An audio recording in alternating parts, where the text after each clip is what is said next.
피부가 흰색으로 얼룩져 보이는 백반증은 멜라닌 세포가 소실되어 다양한 크기와 형태로 나타나는 피부 질환입니다. 다른 사람에게 전염되거나 생명에 영향을 미치지 않지만 얼굴, 팔다리, 목과 같은 노출 부위에 발생할 경우 사회생활의 불편함과 스트레스를 호소하는데요. 백반증 환자는 매년 증가하는 추세이며 특히 여름철은 백반증이 햇볕에 노출될 경우 일광 화상을 입기 쉬우니 주의해야 합니다. 백반증은 멜라닌 세포가 파괴돼 피부에 하얀 반점이 생기는 피부 질환인데요. 눈에 띄는 증상으로 오해받기 쉽지만 전염성이 없는 질환임에도 불구하고 사람들의 시선과 편견 때문에 위축되는 경우가 많습니다. 백반증은 대개 육안에 의한 관찰로 쉽게 진단할 수 있는데요.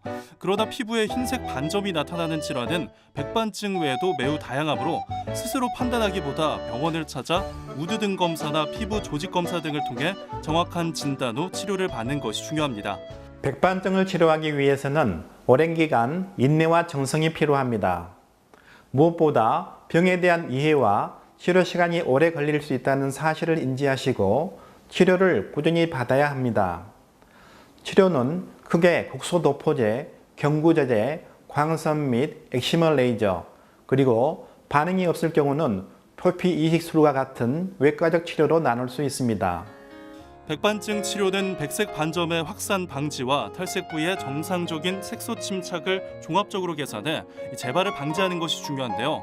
대표적인 치료 방법으로는 비타민 D 주사, 연고 등의 약물 치료와 가장 중점적으로 시행되는 엑시머 레이저 치료와 광선 치료가 있습니다. 엑시머 레이저는 백반증 치료 특화 레이저로 치료 기간을 두세 배 단축시킬 만큼 백반증 치료에 효과적이며 민감한 얼굴 부위의 백반증 치료뿐만 아니라 소아 백반증이나 임산부에게도 안전하게 사용할 수 있습니다. 난치성 피부 질환인 백반증은 삶의 질을 떨어뜨리는데요. 치료가 가능해진 만큼 적극적인 치료를 받는 것이 좋습니다.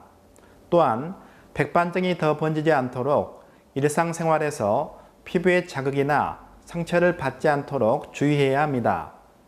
일광 화상을 입지 않도록 선크림을 바르거나 강한 자외선을 피하는 것도 중요합니다. 백반증 모델로 유명한 세계적인 모델 위니 할로, 미국의 뉴스 진행자 리 토마스도 백반증 환자지만 당당히 자신의 꿈을 펼치고 있는데요. 백반증에 대한 인식이 변화하고 있는 만큼 환자들도 움츠려 있지 말고 꾸준히 치료를 받는 것이 좋습니다.